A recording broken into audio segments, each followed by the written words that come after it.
What is your point of view of an effective leader? Like, what have you decided an effective leader is? Like, one of the things for me is know where you're going, know where you're heading, and it doesn't matter who's willing to go with you. It's like one of the things Gary Douglas, who's the founder of Access Consciousness, he said quite a while ago that he knew that he had to be willing to go, and he had to be willing to go alone. I've been working with Access for 21 years, and it changes every friggin' day.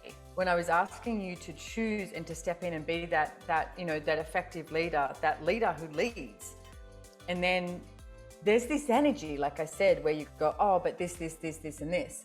So how many times do you look at the not of the reasons why you cannot, rather than just go, you know what, I'm done. It's like, I am moving forward and I am choosing greater, and I am going to ask for more every single day, and I'm going to take some action.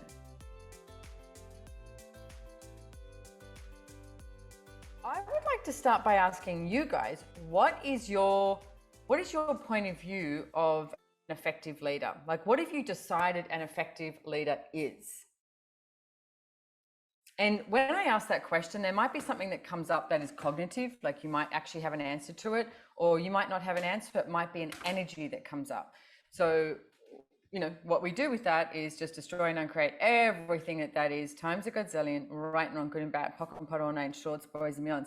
So I'm not going to explain the clearing statement, because you can just go check it out, and I need to mute a couple of things. Sorry guys, there we go. You can just check it out, and then, it changes so many things for us. So empowering, Anna said, and capable of being everything. Okay. So a well-educated person, Wesley said, I like that, a well-educated person. So one must have, a master's degree, that they're capable, the one who has all the answers. Wow, everything that is, times a godzillion, we destroy and uncreate it. Right and wrong, good and bad, pocket and pot, all nine shorts, boys and beyonds. So truth, what have you decided being an effective leader is? So how many of you have decided being a leader is like being the bossy boots? Or, I mean, even if I'm asking these questions and you're looking at this and you're going, oh, this, and this, okay, we can give an answer and give the information of what we've decided being an effective leader is. But what I would like to get to is, can you choose that? Will you be that? Will you be someone who is a leader in the world, and especially where we're at now in the world? It's like, will you be this leader in the world that like, one of the things for me is know where you're going, know where you're heading, and it doesn't matter who's willing to go with you. It's like one of the things Gary Douglas, who's the founder of Access Consciousness, he said quite a while ago that he knew that he had to be willing to go, and he had to be willing to go alone. And I mean, most of you guys know Dane here, co-creator, and it's like, you would think that he would be like, oh, myself and Dane and whoever else. But no, he said, I have to be willing to go, and I have to be willing to go alone, so that I will never, ever, ever hold myself back and what I can choose, not for anyone. So how many of you are currently holding yourself back for someone or for something? And everything that is, times a godzillion, we destroy and uncreate it. Right and wrong, good and bad, pocket and pot, all nine shorts, boys and beyonds. Now, I can also hear in your heads go, oh yeah, but she doesn't know that I have kids, or she doesn't know that I'm just got married, or she doesn't know that I got this brand new girlfriend who's just amazing, or this brand new boyfriend, or I just bought a house, and that's like, it's like, no.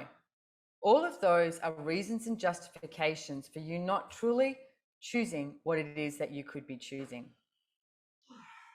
So everything that is, times a godzillion, we destroy and uncreate it. Right and wrong, good and bad, pocket and pot, all nine shorts, boys and beyond. So one of the tools that we've come up with, and I love this about Access Consciousness, is I've been working with Access for 21 years, and it changes every friggin' day, right? And it's like, we have new tools come up. We've just been to Mexico doing Global Foundation with Gary and Dane. And then Dane also did a COP, etc. We are now in Costa Rica at El Lugar, which I've got some videos coming together, which I'd love to, share them out there. So watch out for that. But some of the tools that just came up was about, what are you defending and avoiding, like with your choices or with your no choices, as the case may be. So I want to sort of walk down that road a little bit with you guys, because You notice how when I was asking you to choose and to step in and be that that effective leader, that leader who leads, and then there's this energy, like I said, where you go, oh, but this, and this. So how many times do you look at the not of the reasons why you cannot, rather than just go, you know what, I'm done. It's like I am moving forward and I am choosing greater and I am going to ask for more every single day, and I'm going to take some action so that that actualizes and it eventuates in the world. So everything that is times a Godzillion, we destroy and uncreate it. Right and on, good and bad, pock and parona in shorts, boys and beyonds. So what point of view are you defending and avoiding that keeps you from being all that you truly be? And everything that is times a Godzillion, right and on, good and bad, pock and parona in shorts, boys and beyonds. So put your attention on this, and it's like expand out and I'll ask the question again. It's like, what point of view are you defending and avoiding that keeps you from being all that you truly be? I don't know how to stop that one. Yeah. And everything that is times a Godzillion, we destroy and uncreate it. Right and wrong, good and bad, pock and parona in shorts, boys and beyonds. So what point of view are you defending and avoiding that keeps you from being all that you truly be? And everything that is times a Godzillion, we destroy and uncreate it. Right and wrong, good and bad, pock and parona in shorts, boys and beyonds. So how many of you are holding on to people? Like someone. And the weird ass thing is, I don't know how to stop that ping with the new upgrade that I did on my computer. It doesn't have the little silent thing anymore. Messages, I quit. Hey, Tiff, do you want to WhatsApp me? Tiffany is my wonderful, amazing oracle. If you can, that would be way easier. Because then I can get it on here. Yes, I will. Thank you, my love. You're the best. Pleasure. Okay, so how many of you are holding on to people rather than choosing something greater? And it's interesting what comes up, because it's like, you know, and a lot of times people are like holding on to, you know, someone who, like, for instance, you know, if you've been on classes with me, a lot of you would have heard stories about my mother, and it's like, she's a cow, like she's a bitch of magnitude. And I, for so long, would not choose certain things based on the judgments that she had. So what we do is we hold ourselves back and we don't lead and choose and create and actualize everything that we would like to create in this world based on other people's judgments. And some of them might be verbal, but there's a hell of a lot of energetic projections and expectations and judgments that people have out there. And then you're like, oh, I shouldn't choose this. Oh, I shouldn't choose that. I shouldn't be too loud. I shouldn't be that. Like Dane was talking about in a class recently that we did some survey or something, and saying how most people will stop themselves and hold themselves back when they have this judgment of they're either being basically too happy or they're being too much. What if you allowed yourself to be everything that you be, no matter what that shows up with? Like, and everything that is times a Godzillion, we destroy and uncreate it. Right and wrong, good and bad, pock and parona in shorts, boys and beyonds. So here's the three pieces that I wanted to look at today. And I started with the, like, know that you are willing to go where other people did not go, and go there whether they go there or not. So what is it that you are currently not choosing based on nobody else is choosing it, and you're sort of looking around going, well, hang on, maybe I'll wait until somebody else chooses it, and then I'll see if they fuck up or if they succeed, so that then I can go, oh, that was a bad choice. Luckily, I didn't choose that, but I just sat back here and watched, rather than be the leader. So have a look at your life, and you know, listen to this call again, and have a look at your life, and start to have a look at the different areas, like the you know, I mean, the main topics we have is like, you know, money, business, relationships, body, you know, parenting, like, you know, there's a whole lot of topics that you could pick. But the ones that have this like crunchiness to it, like this funk that sort of like has a heaviness to it, a solidity to it, what are you not choosing, and what are you defending and avoiding with this rather than actually choosing what you know is possible. You know that old saying, if the world is your oyster? It truly friggin' is. The world is your oyster. It's like you can choose anything. Like we're here at El Lugar in Costa Rica. And when we first found this property, Claudia Cano found the property and we came here and, you know, checked it out. It was like the cost of it, etc. The money was not in the bank to go, yes, we'll buy it. We'll take that. But Gary was like, yes, this is it. This is the property, you know? And then Dane also had this moment of going, but we don't have the money, we don't have the money, blah, blah, blah. And it was great. It was a great tool because Dane actually got over that. And he went, oh, I'm realizing that we don't need to have the money in the bank account to say yes. It was like, this matches the energy of the future that we would like to create. So we chose it. And here we are now today. And it's so interesting. I go for a run or go for a horse ride around and you're like, wow, it's sort of almost like a shock to see all the cusses there built, but you're also like, why aren't they finished? You know, it's just got this amazing energy of a choice that was chosen so many years ago and it's been actualized now. Like, do you get that the choices you choose today create your future? And if you are going to be the leader of your life, then what choice can you make today that would actualize the future that you desire and deserve? And everything of that is times a godzillion, we destroy and uncreate it. Right and wrong, good and bad, POC and POD, all nine shorts, boys and beyonds. And let's just try and uncreate everywhere that you've ever looked at anybody else as a reference point for choosing what it is that you would like. Like, you know, at school, and it's like you wait for your friends to, you know, give the big tick of approval. Like I was talking to someone the other day about this going, I remember at school and you liked a boy, but I didn't go, oh, I like this boy, you know, is this going to work? You'd be like, I wonder if my friends will like him, you know, and you'd check that out first. And then if they gave the thumbs up, you'd be like, okay, cool, you can be my boyfriend, you know? And it's like, but how many, like, did you get the right job or the wrong job? Like years and years ago, all my friends, a lot of them in Sydney, Australia, were working in corporate and I wasn't. I was importing and exporting from India and Thailand and Nepal and Tibet, and then working at markets and doing music festivals, etc. And there was this one friend of mine said to me, when are you going to get a real job? And I looked at her and I was like, wow, I didn't realize the points of view, the energetic projections, the energetic judgments that all my friends had of me, that I didn't have a quote unquote real job. And it was designed for me to stop being me. Stop being the weirdo, you know? So how many of you have stopped being the weirdo and stopped being different based on the energetic projections and judgments and expectations of others? And everything that is times a godzillion, we destroy and uncreate it. Right and wrong, good and bad, POC and POD, all nine shorts, boys and beyonds, because it goes with that space of like, where are you heading? Like for me, I wanted to travel around the world and I desired to like engage with different cultures and meet different people.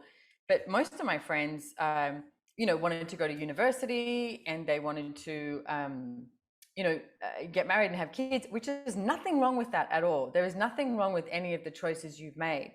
What I would like you to get is are you choosing for you or are you choosing for others? So, okay, so Anna said she can't comprehend what I'm saying. That's okay. You're welcome, Brendan. And being afraid that I can't afford to fuck up. So, but you know what? What if you can't afford to not fuck up? Like when you do fuck up and you make a mistake, it's like, do you gain more awareness? Like if I look at all the businesses that I've owned and all the businesses I've been involved in, it's like, you know, the ones I've made money on, some I've been successful, and others I've lost money, and I've even lost other people's money, like, you know, had investors, etc. But the awareness I've gained is incredible. And it's like, so everywhere that you are not choosing based on you don't want to make the wrong choice, where you destroy and uncreate it, right and wrong, good and bad, POC and POD, all nine shorts, boys and beyonds, please just choose. As a leader of your life, leader of your business, a leader of your finances, a leader of everything. It's like you need to choose, because it's like, what are you avoiding and defending with being the leader that you truly be? Because if you don't choose to be it, like if you just go, oh yeah, and you put it over there and go, well, that's not something that I am. It's like, then where are we going to be? Where's the world going to be? It's like, no pressure, but it's like, where's the world going to be? What are we going to actualize here on planet Earth, and together, like together? But if we all not play, it's like we all be the leader that we truly be in our own lives, then what else can show up?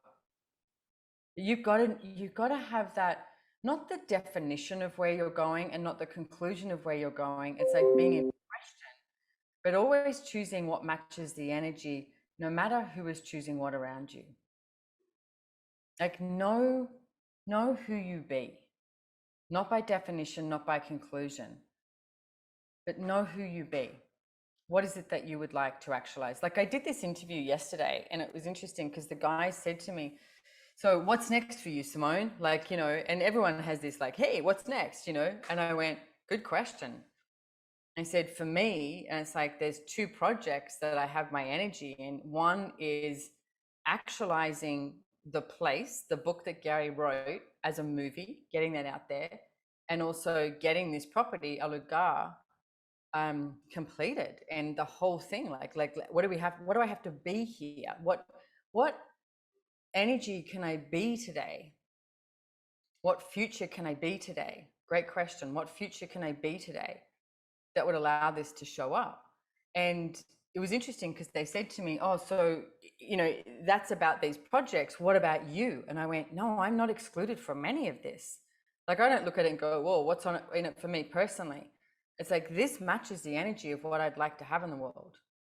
I know that. What is it that you would like to have? What if that's the leader? No matter how crazy something sounds, no matter how, different it is, or risque, like how many people don't take a risk because they've got to figure out, is this actually going to work? Am I going to succeed first? Well, who cares? Like I said to you, I have gained so much awareness from the things that I've chosen in this lifetime that this reality and society would have judged as a quote unquote loss or a failure. And it's like, well, no. What if you've never failed? And it's being a leader is, no matter what happens today, you get up tomorrow, you brush your knees off, dust everything off, and you go, you know what? I'm moving forward. I'm choosing something different. I'm going. But that is the one of the three elements that I was looking at with being an effective leader.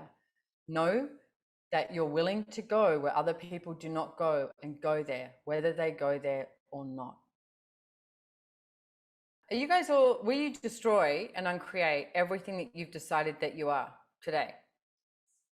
Right, and on good and bad, pock and name, shorts, boys and beyonds. A leader is someone who wakes up every morning and, who am I today, and what grand and glorious adventures can I have? And everything that is right and wrong, good and bad, pock and puddle, nine shorts, boys and beyonds. I went horse riding this morning, and it's like, 6:30 or 6:45 or something, walking down to the horses with Gary. And I went, wow, today has this like this energy that's like, oh, this intensity. But when I say intensity, so many people go to define that as well. It's just like this, like this, whatever that is. And he said, well, what are you aware of that I'm not aware of? And I was like, I don't have an answer for you. It's just like this, like, whoa, what is occurring around the world and here, and what can we create? What can we choose? And what can we actualize? And it's like, just because I didn't have a definition to it, or he didn't have the same thing, it was just like, let's be with that. Like, what else? Don't define it. Don't conclude it. Let's go. What else? What else? What else? What else? And truly destroy and uncreate everything that you've decided you are. And who are we today? And what grand and glorious adventures can we have? Because if you're going to be a true leader, you're not going to be trying to prove anything. You're not trying to get it right. You're not judging yourself as wrong. You're willing to listen to the whispers of everything and everyone around you. And then you'll know what to choose, when to choose it. And you'll know also which brings me to the number one of the other aspect of this that I wanted to talk about is be willing to give up leading. Be willing to give up that leader. You'll know when you hear those whispers that you just sit there and you actually don't have to lead. Let others around you lead. A true leader doesn't have to be the one that is the loudest person in the room. A true leader doesn't have to be the one that's talking all the time. A true leader doesn't have to be the one that is involved in absolutely every fucking meeting, okay? A true leader knows where their energy is required and is willing to be in question and will choose based on that, never having to prove their worth. Knowing that that is times a godzillion, we destroy and uncreate it. Right and wrong, good and bad, pock and pot, all nine shorts, boys and beyonds. I love it. First said, I thought being a leader was like being a boss. No, what if you're a leader and I mean, to me, start with you, you know? Because if you actually start with you, then you can be a leader, you know, for others. But again, it goes back to that first element I was talking about. You got to know, like, be willing to go. Even if nobody else is going, be willing to go. I mean, look at people like Da Vinci, you know? It's like he wasn't waiting around for someone to go, brilliant idea, young lad. Like, let's put and something in the sky and have some wings and make it fly, you know? It's like, you know, all of the different inventions he came up with, he just kept choosing. And not many of them actualized in his lifetime. It was used afterwards, but he just kept going with what he knew. You are all these amazing, phenomenal, brilliant beings who know so much more than what you've been willing to acknowledge.